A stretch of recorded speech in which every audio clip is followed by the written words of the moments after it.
Nggak nekat gitu baca Bismillahirrahmanirrahim, tetapi tidak mewakili sifatnya, tidak mewakili visi dan misinya. Sadar nggak kalian tuh diciptakan Allah untuk kesenangan Allah? Sadar kau diciptakan Allah untuk menjadi kepanjangan tangan Allah, menyampaikan cinta kasih Allah? Kenapa Allah menyuruh kita bismillah? Supaya sadar bahwa kita ini tangan Allah. Maka Allah bilang di Quran, yadullah fawqa aydihim. Kalau kita lihat dari bahasa Arab, Quran itu dari qara ayaqra Qur'anan. Quran itu artinya sesuatu yang harus kau baca. Dan ternyata tidak semua orang bisa baca. Yang tulisan itu maksud saya, kan tidak semua orang juga bisa berbahasa Arab. Ternyata ada Quran sejati yang bisa dibaca oleh setiap orang, termasuk ibu saya yang buta huruf pun bisa baca. Setelah kita bisa menghisap diri saya, kan berikutnya saya bisa milih. Diri saya ini mau jadi surga, diri saya menjadi neraka, ya terserah saya. Di Quran dikatakan surga dan neraka itu sekarang, di sini, saat ini, pada saat kalian masih bernafas. Itu Quran loh. Saya tidak menemukan surga dan neraka itu nanti. Di Quran dikatakan fa'ammal ladina syakku fafinar lahum fiha zafirun wasaikun. Tempat di mana kamu mesti bernafas. Sekarang di sini.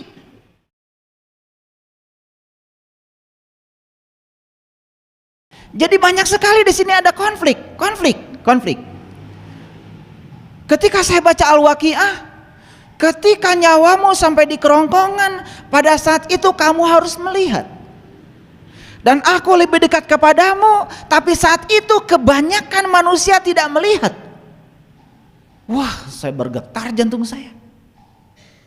Di sini timbul pertanyaan dari situ. Ya Allah, jadi nanti kalau saya mati, saya termasuk yang melihat atau tidak melihat?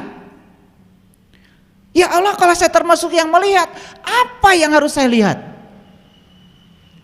Ya Allah, kalau saya harus melihat, dengan mata mana saya melihat? Karena saya sadar saat mati kan mata ini sudah nutup, sementara harus lihat. Gitu cara saya belajar Quran. Gitu nggak kalian? Nah itu hebatnya kalian. Kalian tuh 30 juz adem aja.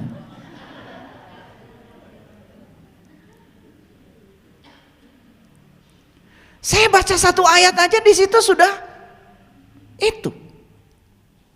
Ketika saya disuruh baca Bismillahirrahmanirrahim, karena saya tahu ilmu nausorobnya, grammarnya saya tahu. Kan artinya Bismillah itu atas nama Allah. Kan timbul pertanyaan dalam diri saya, apa saya berhak mengatasnamakan Allah? Kenal juga enggak. Terus Allah tuh siapanya saya? Kok saya berani-berani mengatasnamakan dia? Terus dia tuh siapa? Kenapa harus diwakili oleh saya? Gitu nggak kalian baca Bismillah? Yakin enggak? Makanya kalian itu hebat sebetulnya. Suruh baca Bismillahirrahmanirrahim, pokoknya apapun baca Bismillah, betul nggak? Makanya itu yang terjadi. Mau masak Bismillahirrahmanirrahim, betul? Iya. Sedikit ada gangguan, marah, betul? Iya. Masakannya tumpah, marah. Itu Bismillahmu. Iya. Naik mobil sih pakai Bismillah, Bismillahirrahmanirrahim, udah bener. Begitu jalan mobil, ada angkot nurunkan penumpang, nit, itu Bismillahmu. Betul nggak? Padahal yang diwakili itu Allah yang Maha Pengasih, Maha Penyayang. Gak nekat gitu baca Bismillahirrahmanirrahim, tetapi tidak mewakili sifatnya, tidak mewakili visi dan misinya. Sadar nggak kalian tuh diciptakan Allah untuk kesenangan Allah? Sadar kau diciptakan Allah untuk menjadi kepanjangan tangan Allah, menyampaikan cinta kasih Allah? Kenapa Allah menyuruh kita bismillah? Supaya sadar bahwa kita ini tangan Allah. Maka Allah bilang di Quran, yadullah fawqa aydihim, tanganmu tuh tanganku, kata Allah. Ini tangan Allah, bukan tanganmu. Dan tangan ini hanya satu tujuannya, untuk kesenangan Allah, bukan untuk kesenanganmu. Gitu bismillahnya? Enggak. Makanya kalian suruh baca bismillah, lancar. Sama ketika saya dulu ya, cuman bertanya, kenapa setiap ada orang mati atau mau mati baca Yasin? Jadi kenapa saya bikin satu ceramah saya, satu CD surat Yasin, sebetulnya itu latar belakangnya. Setiap ada orang yang mau mati atau sudah mati, pasti yang dibacakan surah Yasin. Pengen tahu saya, Yasin itu apa sih isinya? Begitu saya tahu isinya, dari Yasin sampai wa ilaihi turja'un, ternyata tidak ada pesan kalau Yasin itu buat yang mau mati atau yang sudah mati. Justru untuk kalian yang masih hidup supaya bisa mati.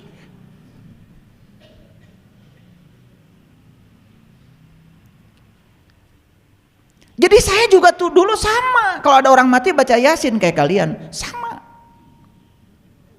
Ya sama, saat itu juga gak ngerti. Cuman bedanya saya nanya, kalian enggak. Kan kalian kalau udah baca langsung dapat pahala toh? Iya. Kapan pahalanya? Nanti. Hebat kalian tuh, luar biasa. Hebat lah. Ketika saya baca Yasin, wahai Sin, di situ saya diam. Siapa yang dihaikan ini dan siapa yang menghaikan? Di situ aja nggak lanjut saya. Saya baca surah Yasin itu terbata-bata, nggak lancar kayak kalian. Kalian kan baru 15 menit udah langsung selesai, betul nggak? Luar biasa. Saya baca baru Yasin, berhenti saya di situ. Otak saya mulai jalan. Yasin, wahai Sin. Kan ada pertanyaan bagi saya, siapa yang menghaikan dan siapa yang dihaikan, kan gitu. Gitu nggak kalian? Hebat kalian itu. Luar biasa memang. Makanya saya itu nggak secepat kalian belajar. Kalian langsung wa ilaihi turja'un. Saya lambat di situ. Lalu saya tanya lagi, kenapa iya itu titiknya 2 di bawah? Kenapa sin itu geriginya 3? Sekarang mulai nanya, nggak mungkin sekelas Nabi Muhammad nulis sesuatu sembarangan, nggak mungkin.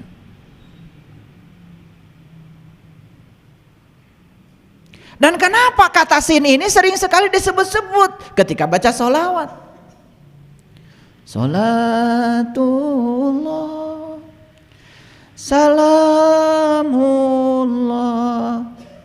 ala toha Rasulillah, salatullah, salamullah, ala Yasin Habibillah,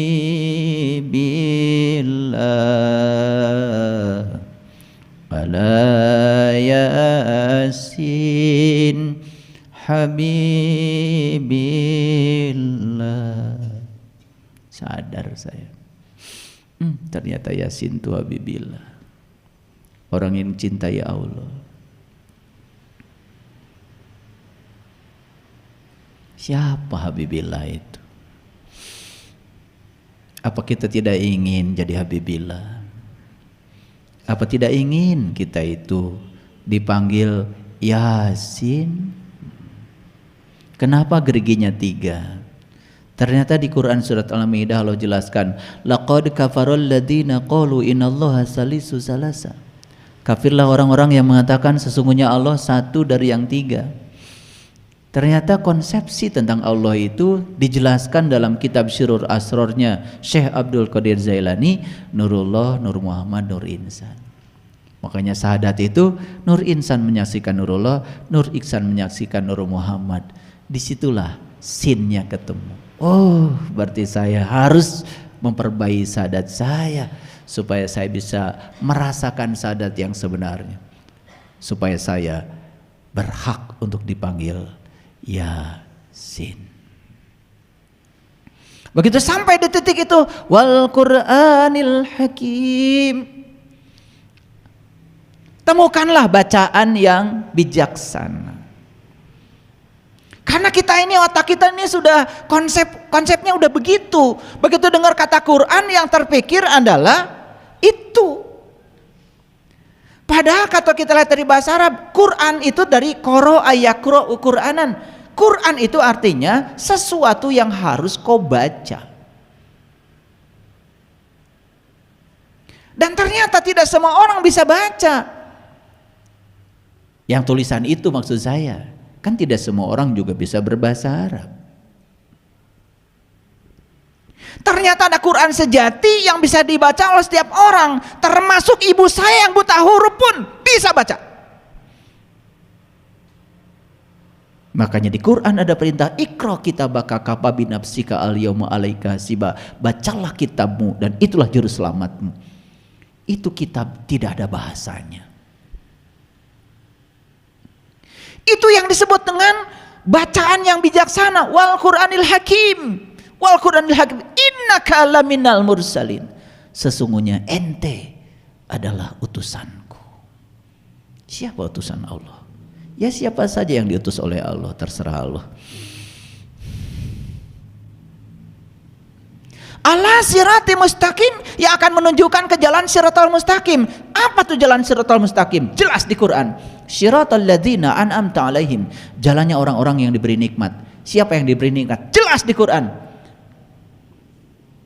Wa may yuti'illah wa rasulahu fa ulaika ma'al ladzina an'amallahu alaihim minan nabiyyin wasyiddiqin wasyuhada. Orang yang diberi nikmat cuma 4. 1 para nabi, para siddiqin, para syuhada, dan para solihin. Masuk kalian salah satu dari 4 saja, udah keren. Maka kalian sudah termasuk orang yang diberi nikmat. Kalau kalian sudah termasuk orang yang diberi nikmat, berarti kalian sudah masuk ala siratil mustaqim. Sampai situ aja dulu Yasinnya, udah keren. Apalagi sampai wa ilahi tur, itu ya. Jadi ternyata Yasin bukan untuk yang mati. Yasin itu untuk yang hidup supaya bisa mati dan kembali kepada alam asalmu. Ini. Nah, jadi yang namanya ilmu itu syaratnya harus 3. 1 harus memenuhi asas koherensi. Ilmu itu harus koheren, tidak boleh bertentangan dengan akal pikiran yang sehat. Gak boleh, gak boleh.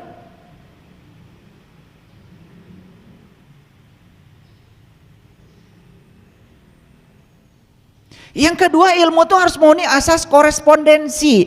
Ilmu itu harus nyata dan bisa dibuktikan. Kalau kalian bicara ilmu gak nyata dan tidak bisa dibuktikan, omong kosong. Dan yang ketiga, syarat ilmu itu harus memenuhi asas pragmatis. Itu berdasarkan filosofi ilmu. Itu yang namanya filsafat ilmu itu. Agak kuliah sedikit lah, serius.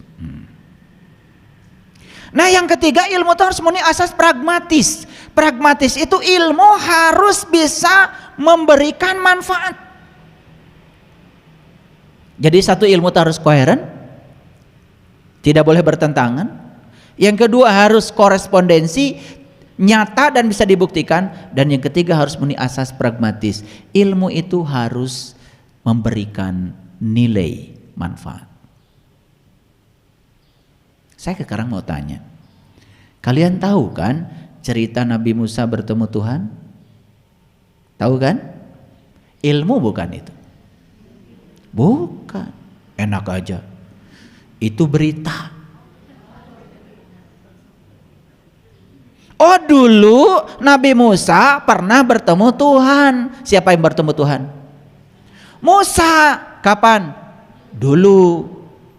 Ilmu bukan itu? Bukan. Enak aja.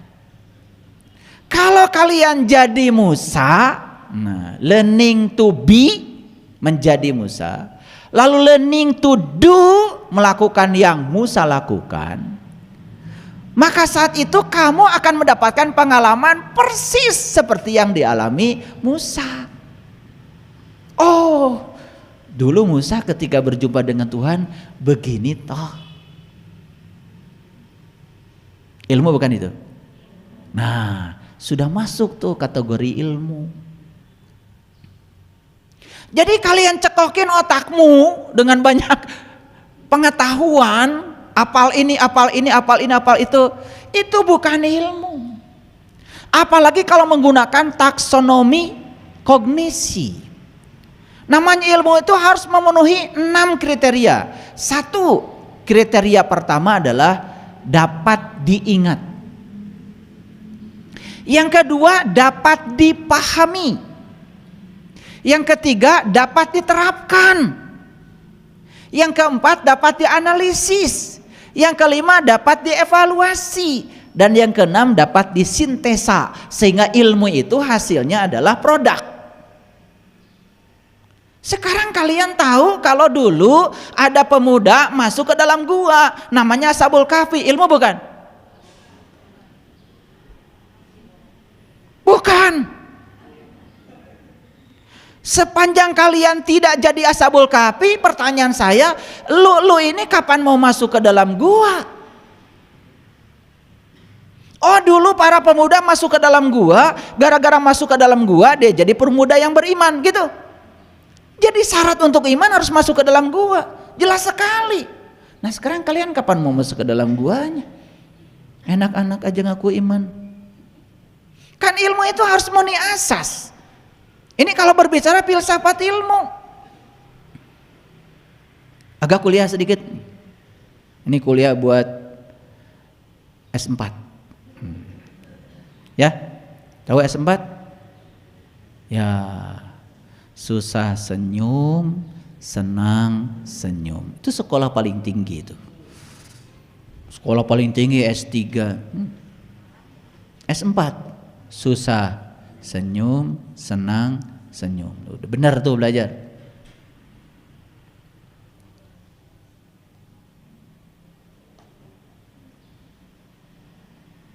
Sekarang saya tanya ke kalian. Oh nanti bumi ini akan dihancurkan, namanya kiamat. Setelah dihancurkan maka nanti ada hari kebangkitan. Semua dari kuburan akan para cenghul, bahasa Inggrisnya.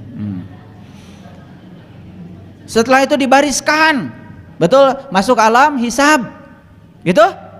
Ya, disitulah ditimbang, betul? Ya. Ini masuk surga, ini masuk neraka. Yang di surga selamanya di surga, yang di neraka selamanya di neraka. Ilmu bukan itu? Ilmu apa bukan? Cek pakai asas koherensi. Masuk akal enggak? Apakah ada di Quran yang menyatakan Allah itu maha penghancur sehingga dunia ini dihancurkan? Kan enggak ada. Yang ada tuh Allah itu maha pencipta. Bahkan saat dirusak oleh manusia, Allah perbaiki. Loh, kok kiamat jadi hancurnya alam semesta? Bukannya kamu suka bangkit tiap malam? Namanya qiyamul lail. Kenapa jadi tidak koheren dengan kiamat yang ini?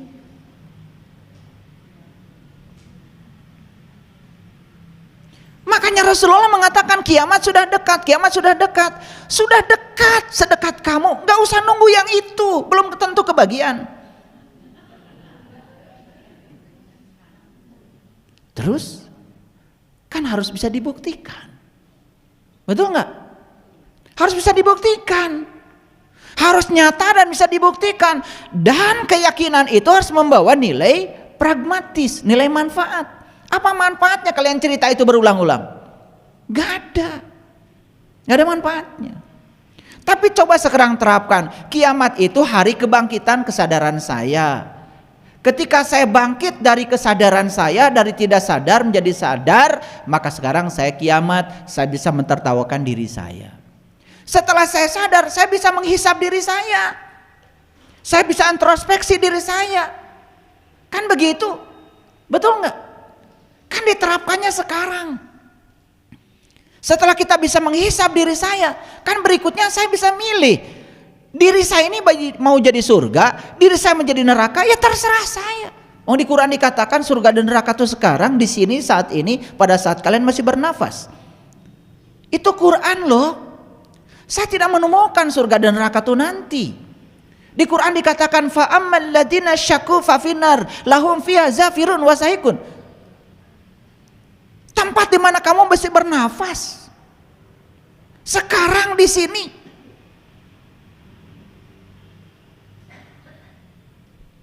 Kan kalau ditarik ke area itu jadi pragmatis. Koherensinya terpenuhi, korespondensinya terpenuhi, kemudian pragmatisnya terpenuhi. Dan saat kita di kesadaran itu, kita akan berbalik ke belakang. Kita akan berhasil mentertawakan diri kita sendiri. Itu tandanya kita sudah tumbuh.